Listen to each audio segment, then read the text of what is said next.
When we think about the colonial era in Africa, we don't often think of Spain, right? Of course, we think of France, where there's talking about Leopold Senghor. You see the French national team right now. You think of Britain.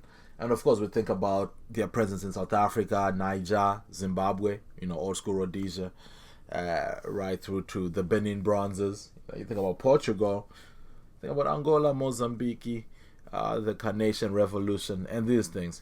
But Spanish? Spain? That's a bit more of a head scratcher. Yet, Equatorial Guinea, the tiny nation on the west coast of Central Africa, is officially Spanish speaking. So let's learn a little more about that. And as we do all the time, I'll be citing my sources in the description box, but also mentioning the main ones I'm using here as I speak. So this one here, I've used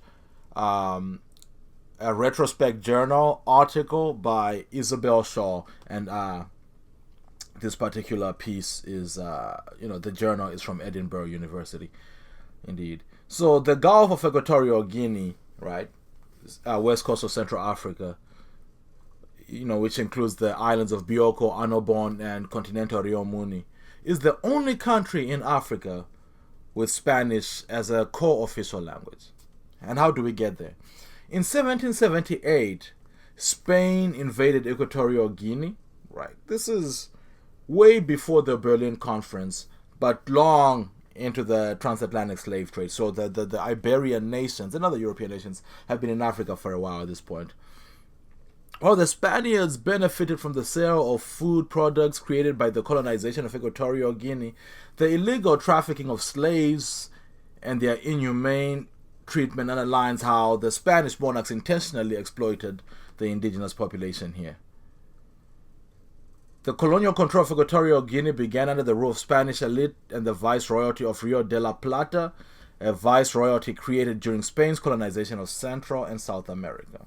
Now, in the scramble for Africa in the late 1800s, Spain showed up at the Berlin Conference, but here's the kicker. By then, they didn't have the power, money, or naval presence to grab the huge chunks that other countries like Britain and France were grabbing. So it got scraps. It held on to Equatorial Guinea, right?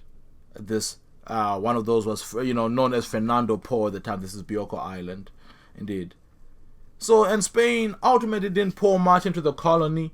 Unlike France or Britain, it wasn't a high priority, right? Spain had already regressed significantly in the global geopolitics of the 1800s to early 1900s. It was really Britain and France. And while Portugal also had regressed, Portugal had a bigger presence even prior to that, with a significant presence in East Africa, right? The Swahili coast, or the Swahili, Mozambique, Angola, and these things, indeed. But for Spain, it wasn't the same. But the language stuck around. Schools, bureaucracy, and the Catholic Church ran in Spanish in Equatorial Guinea. And after independence in 1968, leaders like Francis Macias Nguema and even later Teodoro Obiang Basogo kept Spanish as the official language. So the result is today, Equatorial Guinea is a linguistic outlier in Africa.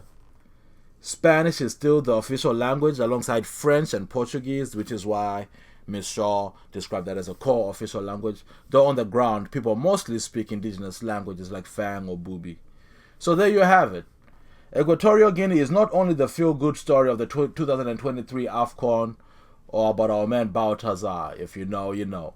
It is a reminder that colonial leftovers can have long, very long half-lives, indeed, as we see with the continued use of Spanish in Equatorial Guinea.